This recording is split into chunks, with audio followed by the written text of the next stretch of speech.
Hey, what's up, y'all? I'm Kyle Downey, and this is the Sports Download, the show where a Los Angeles native talks sports from a fan's perspective. I might not be unbiased, but I keep it honest and real with you. It's been a while since I got to talk to y'all, so let's get to it. A lot to talk about, a lot to catch up on. So first, I wanted to catch up on with the Lakers after their offseason happened, after their signings are official. We're still waiting to see who they can sign for the 14th spot, and I'll get into that. But Pelinka talked to ESPN recently, like last week, and Rob Pelinka, the head of basketball operations for the Lakers, said he spoke to ESPN and they asked him about LeBron hinting at retirement, and he said that LeBron speaks for himself, but the Lakers were excited to see LeBron give love to his new teammates on Instagram, and he loves seeing him being a great leader from behind the scenes, doing the work. So basically, indicating that LeBron is going to to continue playing in his 21st season, as far as he knows. But he's not. He didn't say exactly that he's going to play, which is great. And then also he told them about, they asked him about adding Cam Reddish, and he said that the team added Cam Reddish for size, defense, and shooting, and also that assistant coach Chris Gent coached him in Atlanta, and that makes some sense that Chris Gent had worked with Cam Reddish before, and obviously that was at the beginning of his career. So he's gonna feel like, oh, I can get a lot out of him, and and that makes sense. But Cam Reddish, basically, he's bounced around the league, and he's been a long rumored Laker, basically because he's a clutch client, and so that's LeBron. That's who LeBron is a client of. That's his friend is the owner of that agency, CEO Rich Paul. So, and we get a lot of clutch clients, so it makes sense. It's been long rumored, and as I said last time when I talked about it, it's a low risk, high reward. If he pops, great. If not, it's just a minimum signing, and it's not gonna hurt you that bad. And plus, he's a wing. If he can shoot and help on the defensive end, get some minutes here or there, all the better. He also talked. Rob Pelinka also talked about Jackson Hayes and how he said he has an NFL dad, so he has that toughness, that grit to him as far as a player, and that he's a big rim protector, and it would help them go back to the center rotation similar to when we had JaVale McGee and Dwight Howard, and that he's a good screen setter, and that he can be great offensively and defensively. So Jackson Hayes I said last time, I believe that it would be like the hype train would be hyping him up. Oh, he looks good in the summer, and then they'd get him minutes, and then he wouldn't look so good, so then they wouldn't play him. And then they wouldn't play him, and the cycle just continued for basically 40 years. And also, there's the off the court stuff with the domestic violence charges that shows that he's getting in trouble, and obviously doing committing a crime that's terrible. So that's not having all his full focus on his job as a basketball player. So, but that aside, just as far as his play, he's been inconsistent, and that's why New Orleans let him go. So, Rob Pelinka's doing some coach speak here, PR speak, public relations about, like he did with Cam Reddish. Um, Cam Reddish could be a good NBA player, but he's only showed flashes in Portland, and the same thing here with Jackson Hayes. Jackson Hayes is very athletic. He has the tools to be a good NBA player, but will he show it? Can he stay focused? Can he stay clean? Can he stay not get in trouble with the law? Be a good citizen? Can he do that and focus on his basketball and get in the gym with Phil Handy and the development team, the development staff with the Lakers and the assistant coaches, and absorb like a sponge and show prove his potential? Can he do that? So that's yet to be seen. So Palinka's kind of talking up his team and talking up his signings here. I mean, I don't like the fact that we signed a guy that has domestic violence issues, but on the court, I mean, it's a flyer, but it still shows that we need another big.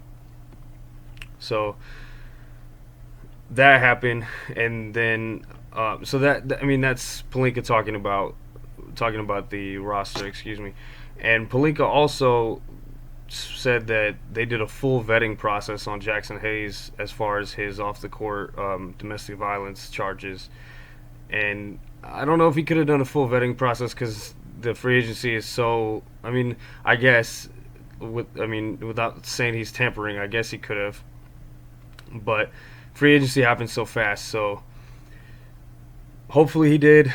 I don't know though because the Lakers have a history of hiring and signing guys that get in trouble with the law. With Jason Kidd, they hired him only as an assistant coach because of his domestic violence issues, and they didn't want to commit to him as a head coach.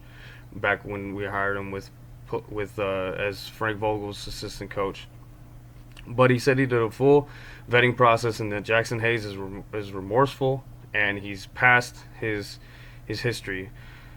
Although it's still he still has a case going on, which I'll get into right now, and it's not that long ago that he had done this. But Blinka says he'll be a better person on the other side of it. I hope so. Hayes is still on probation from his last domestic violence charge, and he'll be on probation probably to the end of this contract if he picks up his player option next season. He'll be on probation till June 2025. So he says, no, this isn't what Palinka said, but the facts are that he has a case pending versus his ex-girlfriend alleging domestic violence and false imprisonment. So that's bad. That's bad to put it plainly. I hope he, like I said, I hope he changes his ways. I hope he gets in the gym and stays clear of legal trouble and things like that, and can change his mindset and be respectful of women and not be violent against them, and control his temper, maybe go through some anger management, because these are terrible. And I hate the fact that we got a guy that, I'm not talking about basketball, I'm talking about legal trouble. I'm not a lawyer, but I'm not going to shy away from it. I'm gonna address the facts as what they are. I hope he does. I hope for his sake, and I hope for the Lakers' sake, that he can be a better person and focus on the basketball. But so this is as it stands right now. The case is ongoing.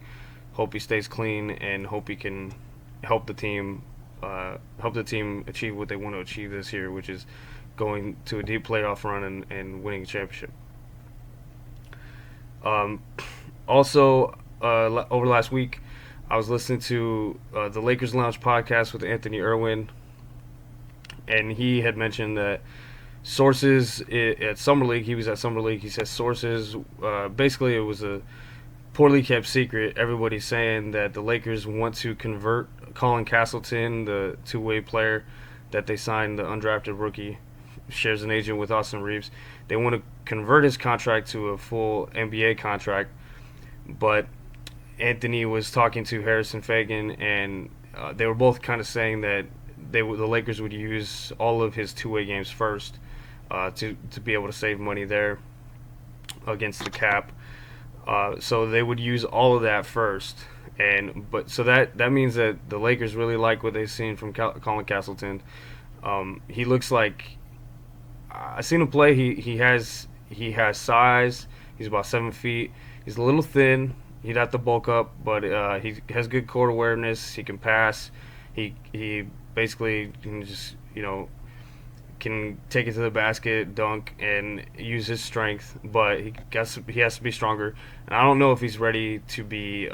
He'd be a good third big, but I don't know if he's ready to be like a backup center. But if he can pop, if he can be as successful as Austin Reeves was, that'll be great. The Lakers are also, Anthony Irwin said, and this is the first time I heard it from Anthony, and I didn't hear it anywhere else, see it anywhere else, is that Christian Wood's agent is insisting, because the Lakers are rumored to be looking at Christian Wood and Bismack Biyombo as their next big, as that 14th roster spot, and they'll probably keep the 15th one open, maybe for buyout guys, or if it's Castleton's contract later on, we'll have to see, being converted. So Christian Wood's agent is insisting that he's not a vet minimum guy, but the market is unfortunately indicating that it is for him. So this is a guy that had to prove himself and looked really good. He looks like a really good offensive player, but he can't play defense, and that has led him to be a minimum guy. He's made a decent amount of money so far. So this might be having to take a prove it contract with the Lakers or whoever he signs with. And quickly on Christian Wood, last couple of days they've been talking about.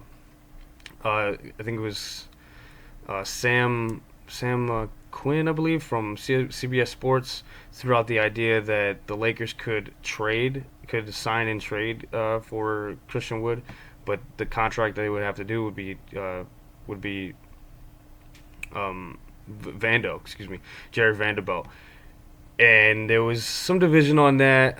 Basically, I saw that a lot of Lakers fans on Twitter did not like the idea, and I'm in that camp. I don't like the idea. I think it's semi-interesting. I was listening to Locked On Lakers today, a podcast with the Kamenetsky brothers, and Brian Kamenetsky was saying that it's intriguing, but Andy was saying he's against it. Brian was against it as well, but he said it's intriguing because you basically have an offensive player versus a defensive player in Vando. Vando's limited on offense. Christian Woods is limited on defense. I wouldn't do it because Vando is very versatile on defense, and this year's contract, $4.5 million, is a steal of a deal still. He's going to be able to make maybe twice that next year. We'll see. But I wouldn't trade for Christian Wood. I'd sign him as a vet minimum because he could look good next to AD and maybe help back up AD. But he's not. That's not a risk I'd like to take because we've seen Vando got played off the floor, but as Andy Kamenetsky was mentioning, a lot of that was other guys weren't shooting, other guys weren't scoring. Yeah, so when he got played off the floor, it was defensively the teams like Golden State, what they were doing offensively made him kind of have to play less, but I've seen video of him working out in the gym, attacking the basket, catch and attack, and if he can improve offensively just a little bit, maybe even if I can be greedy, add a quarter to three, he's a really good defensive player. He's a really good defensive player, and I wouldn't do that deal at all.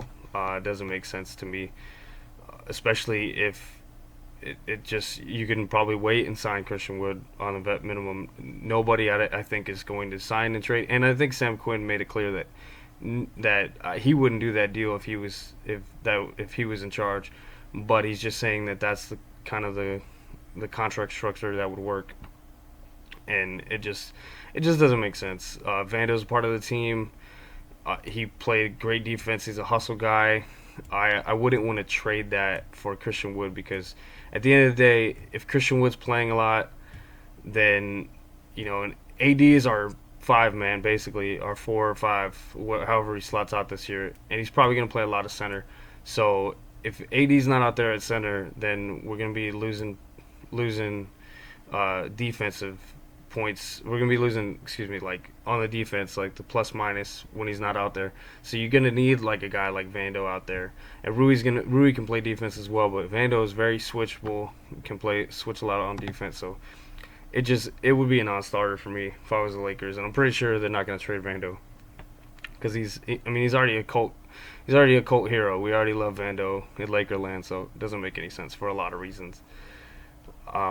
Especially if we can just wait for Christian Wood to sign as a vet minimum guy. Even if we missed out on Christian Wood, that's how much I would not do that deal because Vando is that good defensively, and defense matters. Defense wins championships. That's just plain and simple. That's philosophy I believe in 100%. All right. Next, what we got to catch up on, Darvin Ham was on the hashtag uncut, hashtag this league uncut podcast with Mark Stein and Chris Haynes, and he said that the Lakers are a championship roster, and that Austin Reeves could be an All Star one day, and one day soon. He said Austin Reeves works his ass off, and that Austin Reeves is just a great guy to be around, and he's hungry, and he gives everything his best, and he's a really good player. And I agree with all of that. I think that the Lakers are a championship caliber team. I think they were in the Final Four last year, and I think they improved a little bit this year. Denver got a little worse, so I definitely think that they're a contender this year. They made it to the Final Four last year, and definitely agree that Austin Reeves could be an All-Star. It's possible because he's still young. He's only about 24, 25, and he still needs to like add some muscle. But he's playing with Team USA. Hopefully, he can get some good experience and just work on his game. Work on his jumper to be more elite, and work on his handles. And I think he'll be excellent.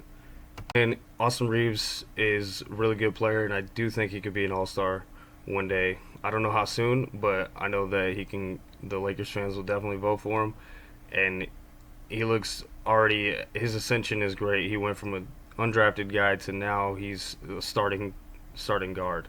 So I definitely agree with Darvin Ham there, and it's awesome to see because not only looks to be a great player, really good at this point at least, and also he's very affordable. He's on a very reasonable deal right now, so it's just I can't wait to see his trajectory, and hopefully, as he posted Instagram after he signed, hopefully he can be a Laker for life.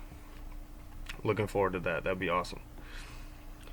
Also, the ESPYs happened last week, and LeBron won for the record-breaking performance when because he obviously passed Kareem as the all-time scorer last season. And in his speech, he said that he's not retiring.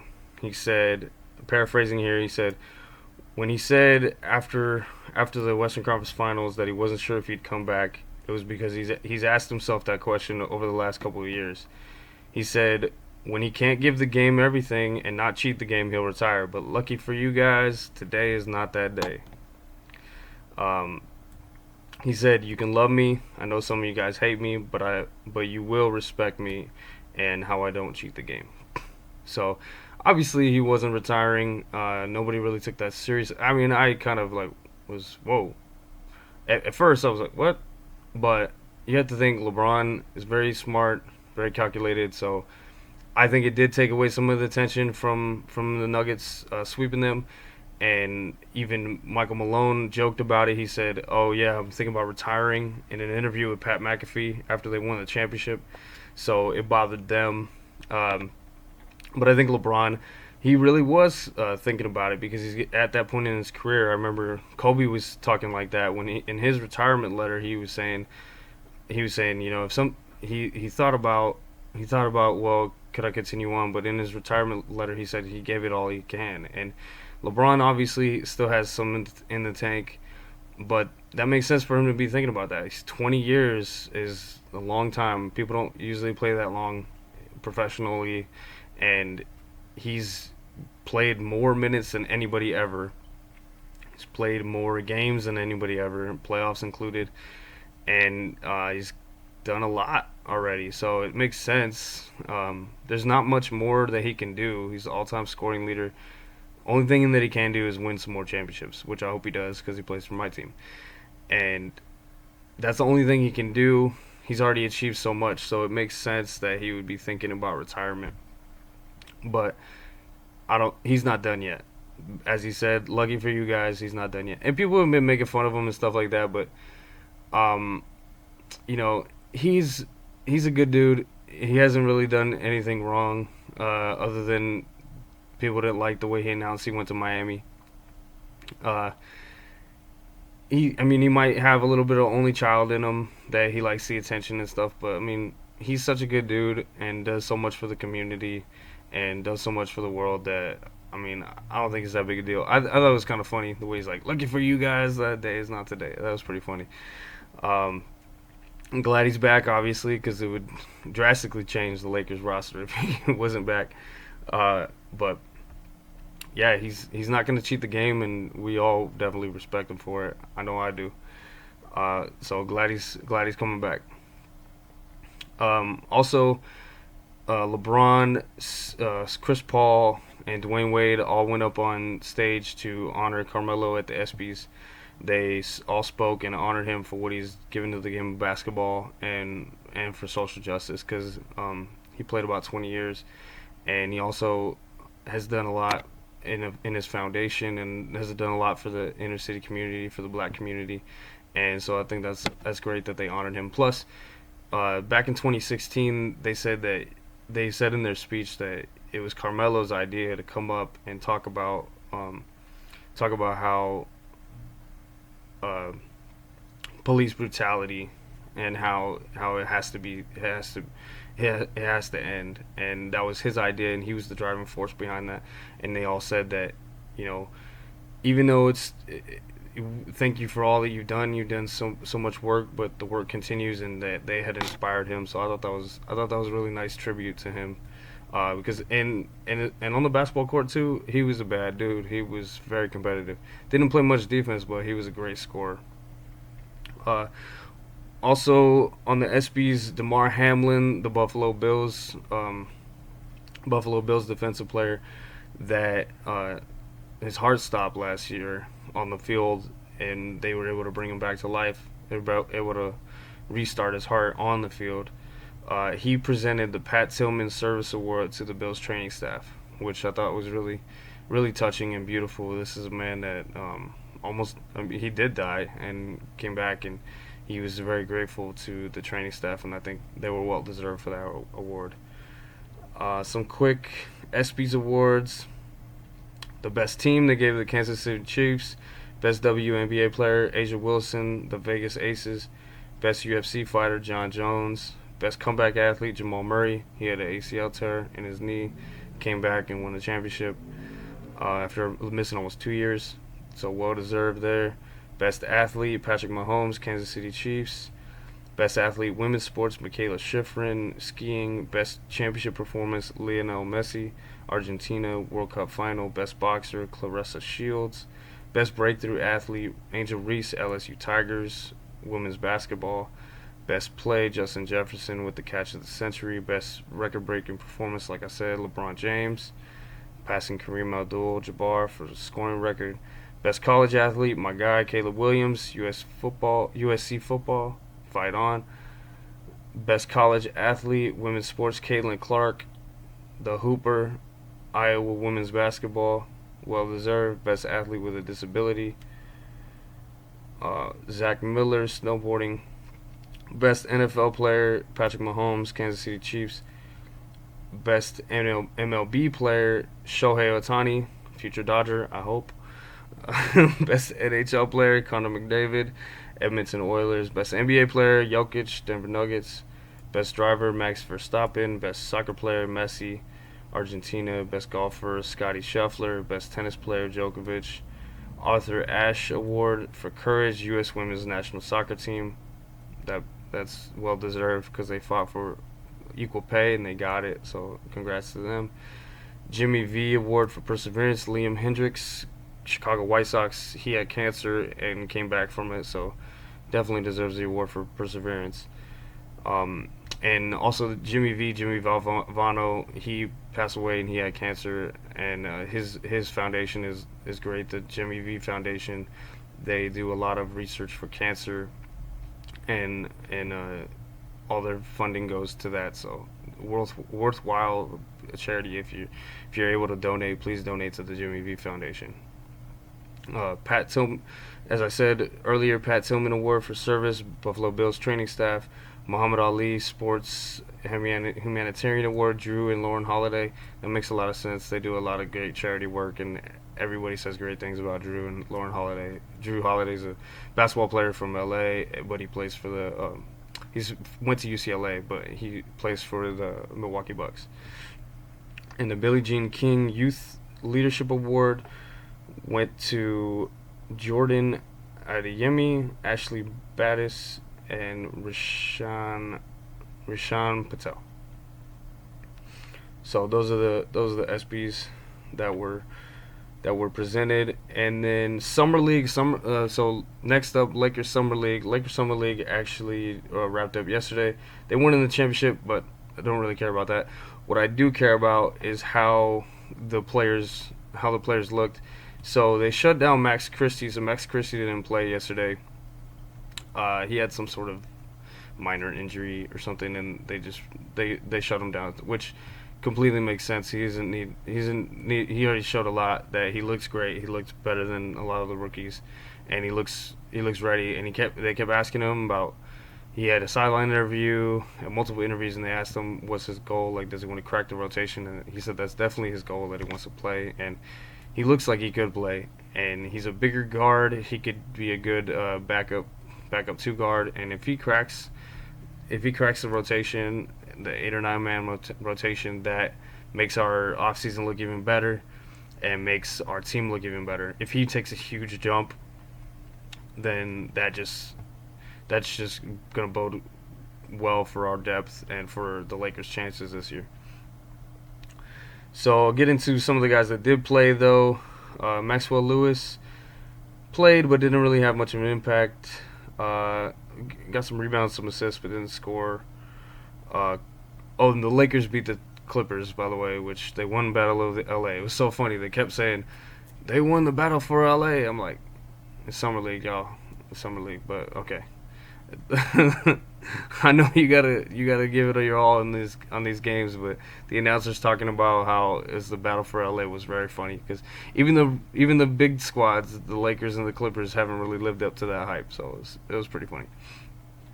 I digress. So Cole Swider, 21 points, made both his free throws, 5 for 9 on 3. We know he's a 3-point shooter, so that's great to see.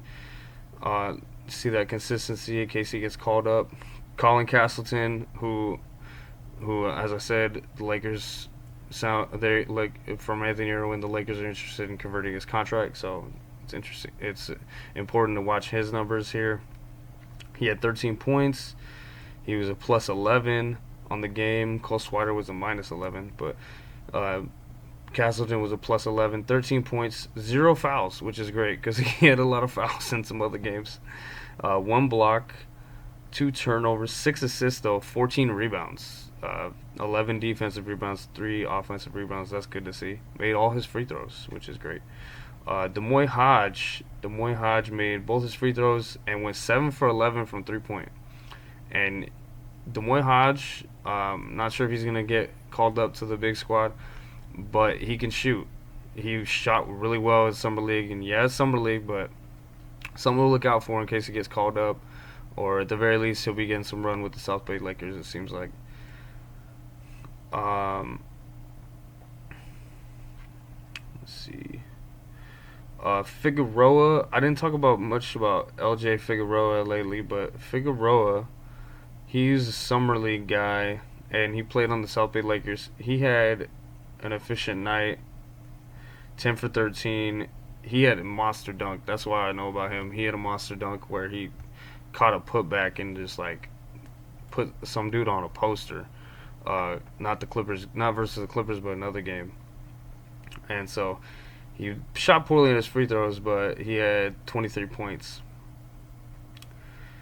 Alex Fudge didn't really contribute much.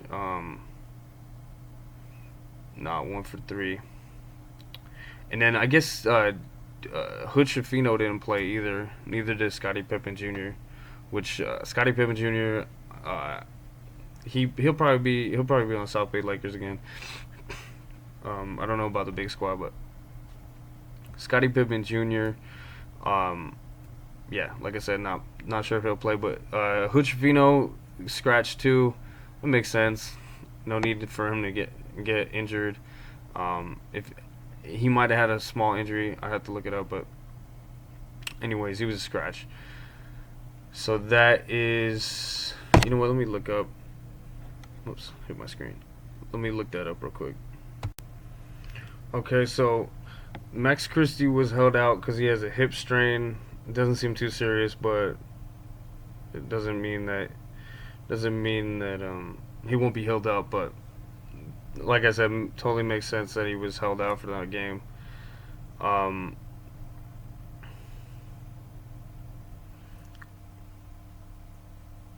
yeah, and then I'm not sure if Shafino was injured.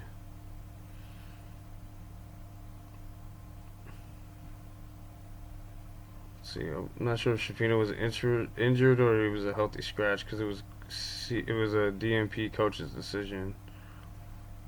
Trying to find this.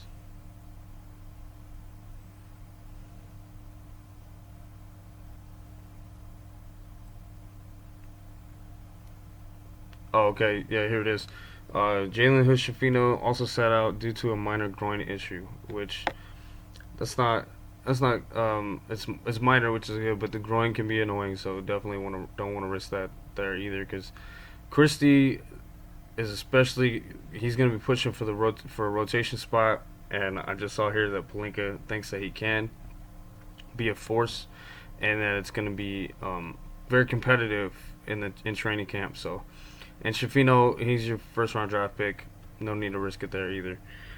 Um, some other stuff that I didn't mention yet about the Lakers is that LeBron is changing his number back to 23. So for all y'all that kept the 23 jerseys, good job. I kept my shirt. I didn't get a new shirt, a 6 shirt, because I was like, well, he won a championship in 23, so I kept it. So, and obviously keep it, but I didn't get a new number 6 shirt. So he's switching back anyway. He's switching back to 23 because he kept his number 6 to honor the late great Bill Russell, but now that's been retired across the entire league. He's going back to 23, which is good. I mean, he used number 6 in Miami, and he was great in that, but he was also played really great in number 23 in with the Cavs and with the Lakers. That's when he won the championship, and it'd be good to see him in a number. I know he likes both numbers, but it'd be really great to see him back in 23 again, and hopefully we win the championship again, because that's the number he had when we won it all in 2020. Some quick stuff here that I saw. Jalen Hood-Schifino signed a shoe contract with Adidas, so congrats to him on that. And also Grant Hill praises Austin Reeves' toughness and basketball IQ, which you love to see that. Grant Hill was a great player. If it wasn't for injuries, he'd be much more thought of and remembered. But before his injuries, he was incredible. So, and he knows basketball. So great to hear that. Obviously, we know that Reeves has toughness and basketball IQ, but it's great to hear that from players, former players, and people that know the game of basketball. Great to see that.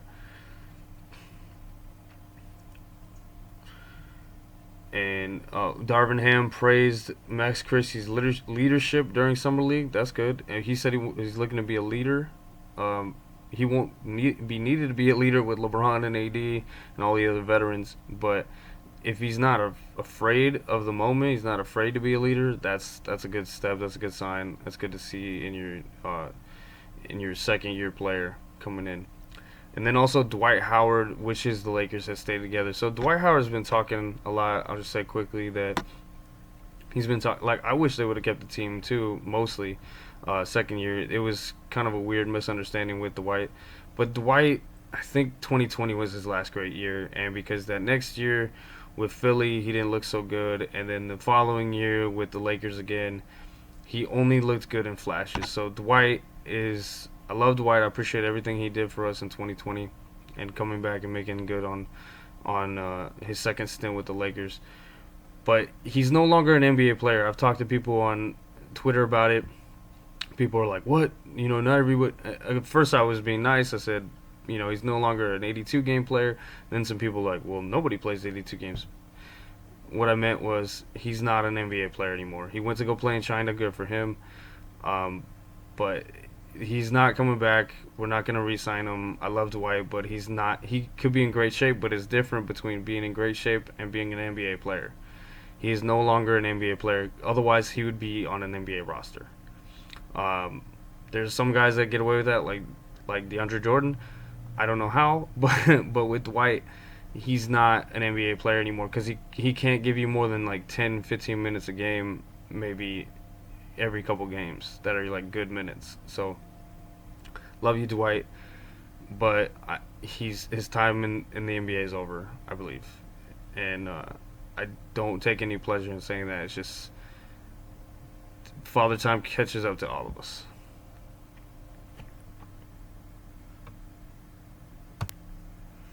Okay, let's switch over quickly to the WNBA. So, WNBA took the All Star game break, but so before that, the Sparks were kind of on a losing streak. They're sitting in fourth place, so they're still in playoff contention. Hopefully, they can stay in playoff contention because they're trying to win. NECA, congratulations to NECA Ogumake. She was an All Star this year, but they're still trying to get healthy, waiting for Chene Ogumake to come back and other people that other injuries, and that's tough. But hopefully, they can continue to keep winning. I watched the skills challenge and the 3-point contest and the All Star game over the weekend, and I noticed that Jewel Lloyd, they call her the Gold Mamba. She had a Kobe tattoo, and I was saying, "Ooh, hey Jewel Lloyd." Like I was talking on the TV, the Mamba played in L.A. Would you like to play in L.A. as well? So if they could continue to, if they can be competitive and maybe draw a Jewel Lloyd or another star to be named later to come to LA and help them out for next year, help out NECA, then and Chene and everybody, that would be successful if you make the playoffs and then you're able to retool and add somebody next year, because it looks like it's going to be the Aces versus Liberty in the finals. I'm calling it now. They both look incredible, but the Aces look even better. They've beat the Liberty, and they look like they're going to repeat as champs with Asia Wilson, Kelsey Plum, Chelsea Gray. They have 4 All-Stars. Jackie Young. They're just incredible. And so that's going to be who wins probably this year. So it's looking like, if they can make the playoffs and be competitive and, say, draw Jewel Lloyd, Gold Mamba, to come play in purple and gold, that would be amazing. And that would be successful. Quick notes on the 3-point shooting contest. Sabrina Ionescu won, and she's New York Liberty. She was draining everything. In the final round, she only missed 2 shots, which set a record across NBA and WNBA. Just straight incredible, hot fire. She was literally on fire, just a flamethrower. And then she was hitting 4-point shots in the All-Star game. The All-Star game was fun, but it wasn't really competitive. The Team Stewart really won, which I was glad because NECA was on that team. But yeah, it was a fun back and forth. Brittany Griner had a couple dunks, had 18 points, and the MVP was the MVP was Jewel Lloyd, the Gold Mamba. She was playing, and it was actually her parents' 40th anniversary, so she was trying to get 40 points. She got 31 points. But it was fun, and congrats to everybody. They balled out. It was a lot of fun. And yeah, it was fun to watch. And then also last week was the home run derby. Vladimir Guerrero Jr. won. Finally, he's been close before. It made me feel old because I remember when his dad was playing on the Angels. National League finally won the All-Star game. That hasn't happened in a while. And so the All-Star break is over for WNBA, and they'll get back at it. And the All-Star break is over for the Major League Baseball. And the Dodgers played 3 games versus the Mets over the weekend. They won 2 out of 3, so that's good. Urias looked pretty good in his outing, and Bobby Miller looked okay until he was only able to go like 4 2/3 innings, and then the bullpen came in and helped out, but it was a extra innings game, 10 innings, and the Dodgers lost. But still good that we came out of there 2 out of 3 in New York. That's good. Just gotta keep winning, keep going along. We have Kershaw is out with an inflamed shoulder. He's been injured, but he's coming back hopefully early August. So we'll see. It's kind of a weird injury because he feels okay to throw, but the doctors say he's got to rest it. So he always kind of gets hurt every year now because since he's getting older. But he's still amazing and effective. He was an all-star, and I think his ERA is like 2.5, 2.55 or something like that. He's still great. So we just need him to get healthy for the playoffs and keep things rolling. And the trade deadline is August 1st, and we need to trade for a starting pitcher or some relief pitching. We need to trade for a starting pitcher or relief pitching quickly, fast, and in a hurry. And also Shohei Ohtani, the Angels are talking about listening to trade offers. So if they're listening, I hope the Dodgers just make the deal because I'd like to get Ohtani in the building and get him acclimated to, hey, this is what a winning organization is like, and this is the Dodgers, and we want you. Or at the very least, I want the Dodgers to try to be active and try to get him because that makes him feel welcome. Because he's going to go to probably a West Coast city because it's close to Japan, and he can go fly home and be close and be a close flight. So it's going to be either like Seattle, San Francisco, or LA. Those are the favorites. There's other people, but I think that's probably it. And he wants to go to winning organizations. Seattle just started winning. The Giants are a winning organization, but the Dodgers have been in the playoffs 10 years in a row. And it's the Dodgers and the Yankees are the most famous teams and the most popular teams in the league. So I'm hoping the Dodgers can get him and trade for him now. I'm all in. I was on the fence before. I'm all in for trade for Ohtani now because it might not cost that much because the Angels foolishly waited 2 seasons to trade him, and so we might be able to capitalize on that. Maybe only trade a couple players and some prospects. I mean, I don't want to see anybody go, but Ohtani he's probably the greatest player ever, and he's Babe Ruth 2.0, so it's worth it for me to go all in with that.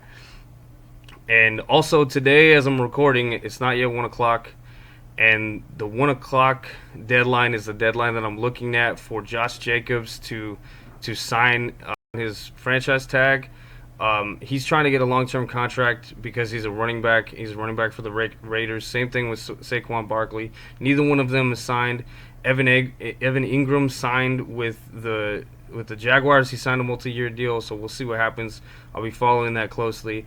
I hope that they do right by Jacobs because he's a great player. It's just unfortunate that running backs don't have that long of a career, and so and the NFL needs to change how they operate and offer guaranteed deals and all that stuff because it's a dangerous sport. But hopefully they can get a deal done where both sides are happy with it or can at least be okay with it. And I hope that they can keep Josh Jacobs, but I don't even know what the Raiders are doing these days anyway. So that's the sports download. Thank y'all for checking in. Please comment, like, subscribe, and I'll talk to y'all soon. Peace, love, and God bless.